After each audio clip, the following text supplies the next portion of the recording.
I'm Steve Lentini, and I'm the owner of Lord and Lentini. And thank you for joining my LinkedIn Live event. So, today, my question is for salespeople and sales manager, what is the desired outcome? Before that, I'm going to give you some of my background. I've been in sales since 1975 in one form or another, and started with my brother's family business, eventually transitioned into my own business and owned distribution businesses, worked with business to business supplies, actually started cold calling door to door when that was really a fun thing to do. It's changed certainly, and there are still markets where calling people live and door to door still works. So, needless to say, I've been doing this a long time, but that doesn't qualify me. I also own the license for a national sales training program until 2003, when, after a near death experience and 6 months out of work, 100 days in the hospital altogether, I decided maybe it was best to do my own work. So, owning a license was wonderful. It was great training, but it would never be my own work because it would be like owning a McDonald's and you driving up and me offering a Steve's Burger. Hey, try the Steve's Burger today. So the near death experience and that long health challenge precipitated me starting my own work. And I've been doing that and have had some of the same clients for over 20 years, which is amazing. And I'm grateful to them and for them. So when I talk about what is the desired outcome, it's fascinating. All these years of coaching people and training people, when I work with people who are either stuck or they've got limited results and they're frustrated, and I can hear that in the story they tell me, I ask them, well, what's the desired outcome? How did we get to here? And often it's surprising is that they didn't have a desired outcome. They thought, well, um, I got hired and I got trained and I started following the advice of my leaders and managers. And that's where often leaders and managers fail salespeople. They have to take some responsibility, and you can't just say, well, I hired four and two made it. They all probably could have made it with a little bit of a different approach for each of them. And when you talk about what's the desired outcome, when you're starting out with salespeople, you got to help them, because I remember a client bringing me someone who was going to be new in a role. And they said, you got to coach this guy. Please help him. And I said, okay, so what do you think the block is? Well, we think he thinks too small minded. Well, most rookies in sales don't start out saying, well, I'm going to be the top producer in 2 years. And some do, but most don't. This particular young man had trouble writing down an income, because that's where I started. I said, so what is your desired income goal? What would you like to see for yourself? And the first thing he wrote on a cocktail napkin, we met at a coffee shop, was $45,000 a year. And I said, BS. That's not what you really want. He was in his 20s. I understood the answer. He didn't want to embarrass himself, right? He didn't want to say to this coach, established salesperson, I want to make 100 grand a year or more. It took 3 passes of the napkin and me telling him, BS, you're not getting away with that with me. Write down what you really want. And he finally wrote down $100,000 a year or more. 2 years later, he made over $250,000 and astounded himself. In fact, he's still a client today, 22 years later, except that he's now CEO of a company. And that was a process too. He actually, at one point in time, had to state that as an outcome, because I knew he was withholding something. And he did.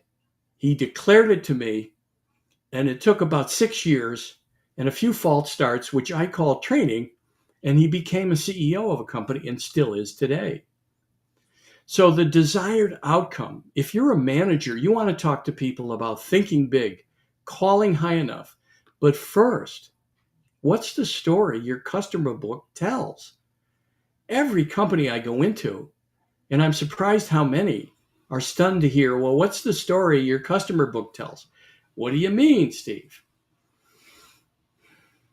Every customer book tells a story of A, who are your best clients? Who are your ideal clients? They love you. They pay within your terms. They contract frequently for more services and more business. They come back. Then there's the second level, the real good customers. They're not the ideal. There's some hiccups, but you would love more of those. And then there's the people that you wouldn't want any more of. They don't pay within terms. They're nothing but a headache. And probably if you did activity based costing, you'd find out they cost more to serve. So why would you send your salespeople out there looking for people like that? So you guide them and say, here's what we have for a desired outcome. We want you to call on more of these, this, and these because they're our ideal and good clients. And we're going to help you build a list of those as future clients. Some call them prospects or targets. I like to say future clients. And then you set them into motion, meeting those people in a variety of ways. So, desired outcome includes what's your reputation as a salesperson? What do you want to be known for? I'm looking to help them, depending on the words they use, say things like reliable, committed, dedicated, have integrity, because those people get referred. And it's the same for the company. I'm hoping they're working for a company that's dedicated, has integrity, stands up behind their work, does everything they can to build the reputation of the company by doing what they say they'll do. And so a desired outcome is often not big enough. Start there. And you can hear limited thinking even with someone whose sales have gone flat. Let's say you have an experienced salesperson and they've all of a sudden had a year or two or maybe more of flat sales because they're profitable enough, because they have a good customer book. You're not going to let them go. But wouldn't it be better if they got back to those glory years? Again, you have to ask them. So then, what was your desired outcome 3 or 4 years ago when you had this exceptional sales growth? What are you thinking today? When did you stop thinking that you could expand that? Somewhere, when someone sales go flat or things aren't working, it has to do with their desired outcome, because we live in a miracle, but we forget that. We have help available to us all the time. I keep this little globe, this marble painted with the earth on it, to remind me of just how small we are in a universe, but that we live in something so amazing, we don't even know all the answers. Even the physicists and the super colliders, the more work we do on it, the more confounded all the scientists are. We live in something amazing. And most would say, well, come on, that's woo woo, Steve. It's not. When people have a desired outcome, it often exceeds their picture. Like the first client that came to me, that was brought to me by his boss, and said he needs to stretch his thinking. He couldn't say 100,000 a year, and he went on to make over 250. Halfway through the second year, it began, and then it grew from there. So desired outcomes are important, and it changes as we go. But I can tell you a story. When Oprah was asked, did she picture herself the mega media star that she is, a billionaire? She said no. She said, I pictured myself doing some of this work, but what occurred far exceeded what I imagined. And coaches can help people with what they imagine and what they desire. And so can your managers. And if you're a manager, that's a good discussion to have. Check in with who they're targeting for future clients. Are they a fit for the company? Do they need stretching? Now, the other area that needs stretching is who are you planning on calling on? Because most people don't call high enough. It's better to get referred down because you call a COO or a CFO or a COO or a chairman of a board because somebody that you know knows the chairman and you say, hey, would you introduce me? All of those titles are interested in increasing sales and in doing the things that have integrity, that expand the reputation of the company, and they want salespeople out there that are targeting good and ideal future prospects. So having these conversations are coaching conversations, and I encourage them. And I'm giving these tips every Monday to help people increase their sales. And I'm not expecting to grow my business that way. I am expecting to grow my business. And for 20 years, by the way, it's grown by referral.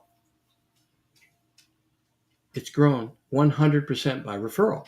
And some of my clients have been with me for over 20 years. Why is that? Because I continue to stretch people. I'm always asking, what is your desired outcome? Some need to start thinking strategically about how to stretch the company. Some, if they're a project manager, an area manager, a vice president of sales, they have to start thinking about how to stretch their team. Someone has to introduce the idea of some discomfort, making oneself uncomfortable. This year, I'll be 71 and I'm joining with a international coaching organization so I can continue to grow my business. They have over 200 coaches, and this idea makes me uncomfortable. But if I don't practice what I preach, then how could I coach people? I'm always calling BS when I hear small-minded, limited goals from the people I work with. And I'll give you an idea what I call it. I call it the acorn brain. Let me give you the clean side of the acorn. There's some glue on the top. I confess I glued it. The acorn brain is what Rainer Maria Rilke called in the 1800s the little hooligan. He said, will you let that voice run you or will you run it? And we all have that little voice. I write about it extensively in a book that I just published in December called Sage Advice, Wisdom for Living Throughout the Ages. Fascinating. The people from even 2,000 years ago or more talked about that little voice and what to do about it and how we all have small-minded thinking somewhere, including me. I'm not limited from it. In fact, I tell my clients, if I ever tell you I found the way, run away. And please check in with me in 90 days or less and see if I've regained my sanity. But there are some steps that do make sense, is continually challenging their desired outcome and helping people win. If you're a manager or an owner of a business or a leader, then ask yourself, what in our process is helping people win? Are we coaching people to stretch their desired outcome? Where are they spending most of their activity today? Sales success is behavior based. Are you managing their behaviors? Such as talking about, does it match with their desired outcomes? So I'll tell you why I say that. I've had people that have given me big desired outcomes. And when I dug into their behavior, it didn't match. And all I had to ask them was, do you think this will get you to your desired outcome, calling on this one, that one, and the other? The places that you've been spending most of your time. They know the answer. And so that part of sales management and coaching, and you can hire sales coaches. I'm partnering with Southwestern Consulting, and they have over 200 coaches.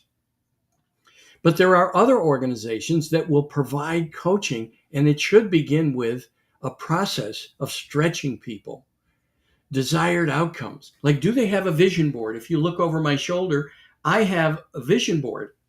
I actually have 4 throughout my house. And I'm continually changing them and updating them. I also watch a mind movie every day that I created using the program Mind Movies. You'll find a link to it on my website. Steve at stevelentini.com is my email, but the website is stevelentini.com. And I encourage people to make sure that their desired outcome is pictured in their mind. They should spend a few minutes envisioning it. And their acorn brain will say, "Who, you? Why are you thinking this big?" To spend some time just acknowledging that voice, because you don't want to fight it. Spend some time acknowledging the voice that says, "You'll never get there. Thank you for sharing." Have a chuckle, because it's just a voice. And then have a mind movie, vision boards, and surround yourself with people who will support you on your goal.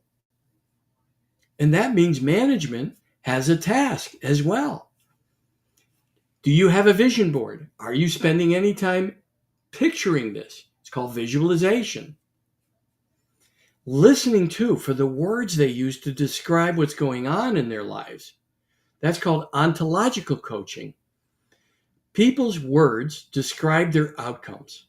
If you have someone whose sales are flat or they're just starting out, but when you talk with them, they list a lot of complaints, or maybe they share a story about why their last job didn't work out.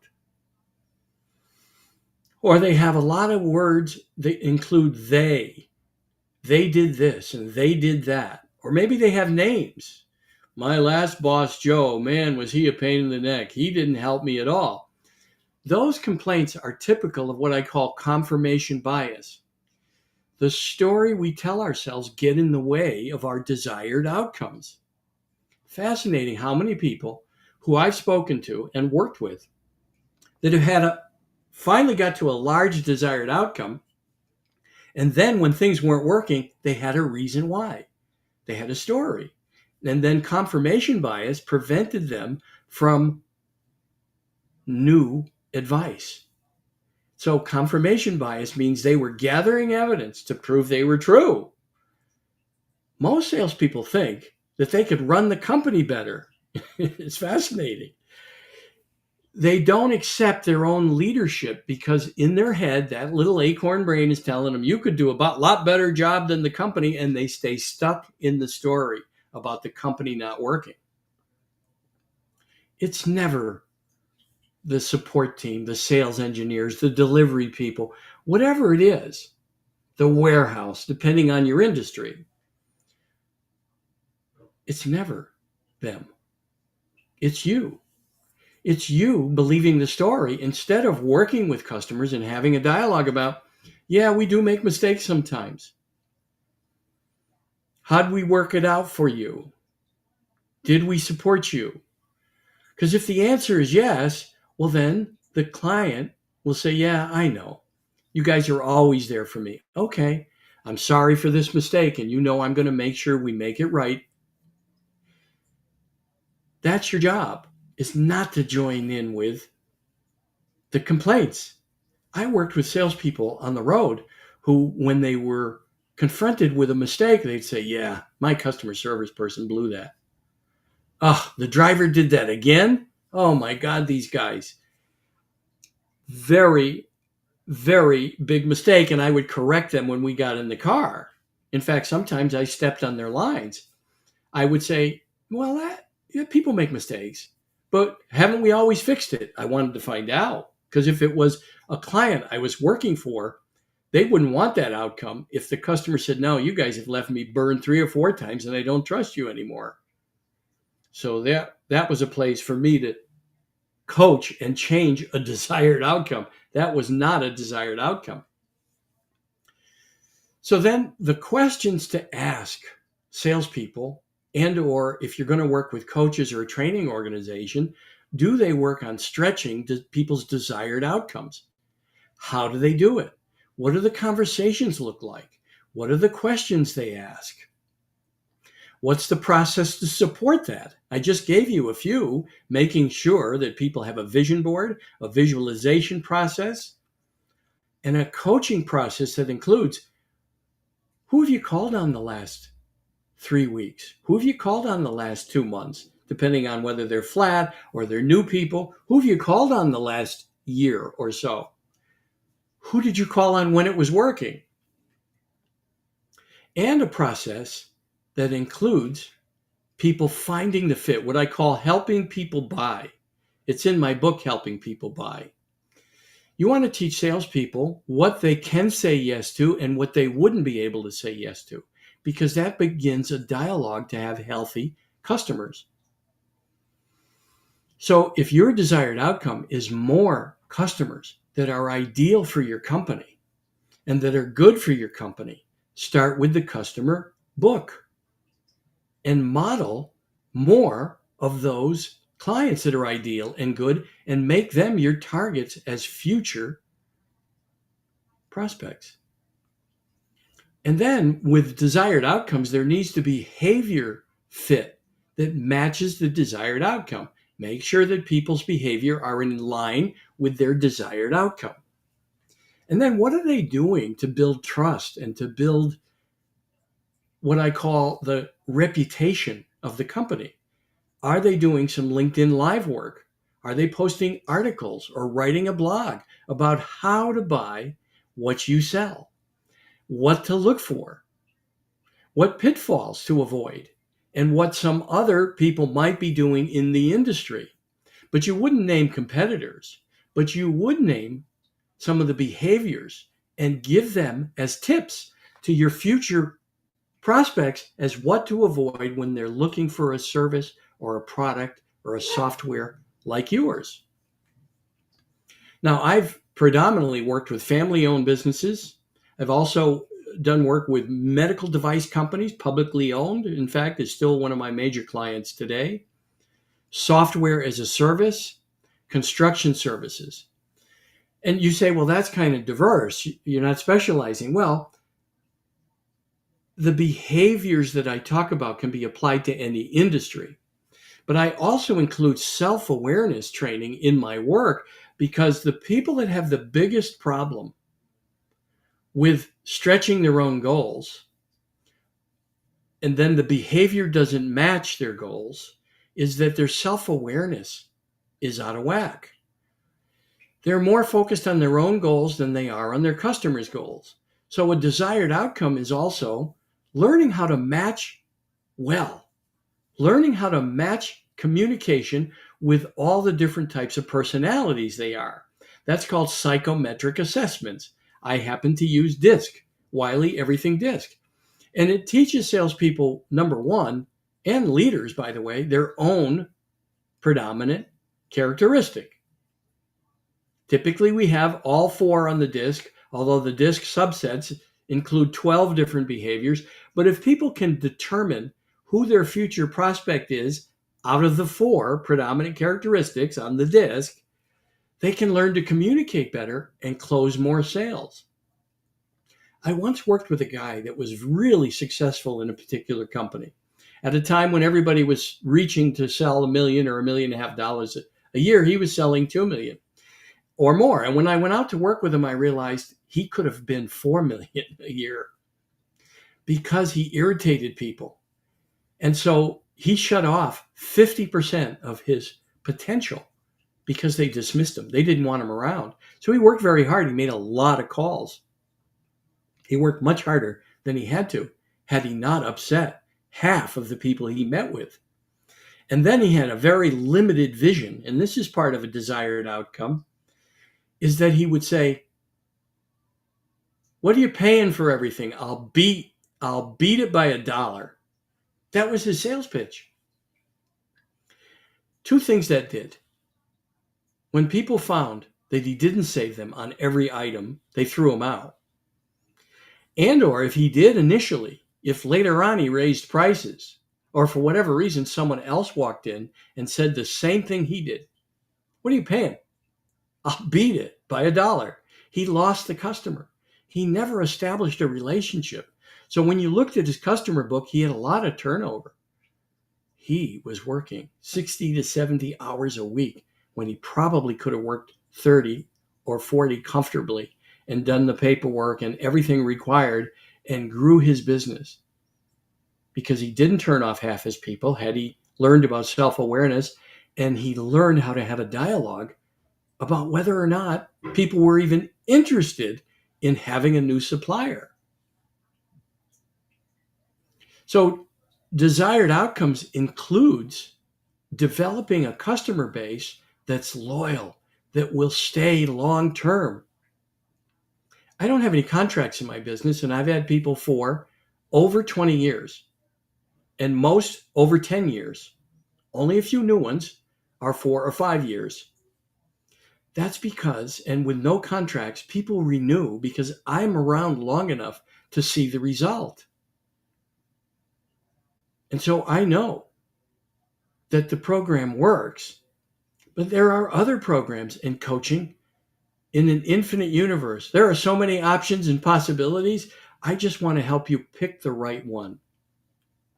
And I think that's a philosophy to teach your people, that to identify what they can say yes to and what they wouldn't be able to say yes to helps them develop questions to find the fit.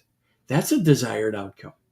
You want to find people that are a fit, that love your company, that aren't going to give you headaches, or when your company does fall down, because you had an upfront conversation with them, hey, we do make mistakes. And it's my job to make sure that we fix it. And we do. Would you like to talk to a few of my customers who will tell you their experience with us? That's training people to expect some mistakes. I once worked with a software company whose president said, when customers would ask salespeople, hey, how long will it take to get this new thing? I've got an idea and I want this added to our software. They'd go back to the president and say, number one, can we do it? Tell them yes, we'll figure it out. Number two, how long will it take, boss?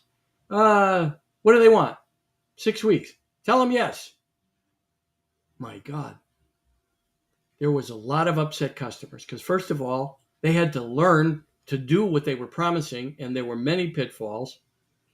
Secondly, when it took 6 months, how long do you think the customer felt when he was promised 6 weeks? So that's something that software people can use when they're asking questions or when they're doing a value add on LinkedIn about how to buy software. If your software provider is promising you the moon, promising you 6 weeks to make changes and they'll always stay within budget, that's a place where most software companies lie. And those who don't have a leg up on the competition. Hey, what if I said that might take 6 months to a year? I mean, hopefully sooner, but it might. What if I said that is not? It might not fit your budget of $50,000. It might reach 75 or 100. That's been my experience when you ask for software changes. You want it to be unique to your company. It can be expensive. What if we ran into that? When you sell the truth, you never have to remember what was promised. And you don't have to defend against it. Hey, I thought you said this would be 6 weeks. We're at 12. How close are you? This particular company continued to lie. We're almost there. So I chuckle because desired outcomes include so many things. And you want to have a coaching program and a training program that talks frankly about all of the different desired outcomes. Their desired outcome for an income goal, their desired outcome for a life, living in a miracle, right? Using the attributes of a universe to expand their thinking into infinite thinking, which matches what we live in, right? We live in something. Here we are floating on this little ball in a miracle, surrounded by 99.9% nothingness. The closest star, by the way, is 4.5 light years away if we could travel at the speed of light. 4.5 light years if we could travel at the speed of light. We haven't gotten there yet. What do you think we'd look like from that star? We'd be just a dot. So we can learn to expand our thinking, and we can learn to have amazing desired outcomes as long as we have coaching that helps us. What's the behavior? Is it aligned with your desired outcome? Are you calling high enough? Do you have a vision board? Are you imagining it daily? Are you working to tamp down this acorn brain, the small-minded thoughts that say, who, you? Every time I've worked with someone that had a big goal and stretched their desires, it always amazed them. And it still does for many of my clients. It always exceeds whatever they've imagined. And whatever level someone's at, I'm always working with them on what's next for their desired outcome. That has to be a question. But it isn't just the desired outcome for their career or their next year or 2 years. It's a desired outcome. Could be for this week. What's the desired outcome for your sales calls? I want to hear. What are your desired outcomes for prospecting? What's your goal for your outreach? So when you're looking for coaching or training, programs that include what are your desired outcome are really important, but it's just not a question in one area. Their desired outcome for their goal or for their next 2 years or their year or 5 years. Because the desired outcome, the one key they have to do, one step they have to do to overcome what I call that acorn brain, that little voices, they have to let it go and forget about how. How is not their job. Now, they have to do something. They won't be able to go up to the mountain for 10 years with a guru and have a note on their desk that said, hey, while you were gone, there was a $10 million business created for you. But I call it intuitive activity, intuitive doing. They can learn if they spend some time in quiet and picture their outcomes. They'll be amazed that they get some prompts about who to call. It happens all the time, but your team and you can prove it to yourself. Once you begin that journey of a desired outcome and spending some time visualizing it, picturing it, having a vision board, having discussions with people that are like-minded and support your goal. And if your team is not doing that, your management team is not doing that, you encourage them. Hey, I need some help with our desired outcome. I would love to know what our customer book says.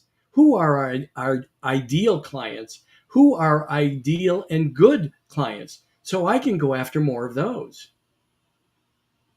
You can push your company if that's your desired outcome. And your company, if you're a manager or a leader, can do the same. You can help your team win by challenging their thinking and stretching their desired outcomes. Now, if you have any questions, I'm Steve at stevelentini.com. I'm Steve at stevelentini.com. And I'm glad to help. It's what I do, and it's what I'll be doing, different topics every Monday on LinkedIn. And by the way, it's on YouTube and on Facebook as well, but primarily I post it on LinkedIn Live. Thank you for attending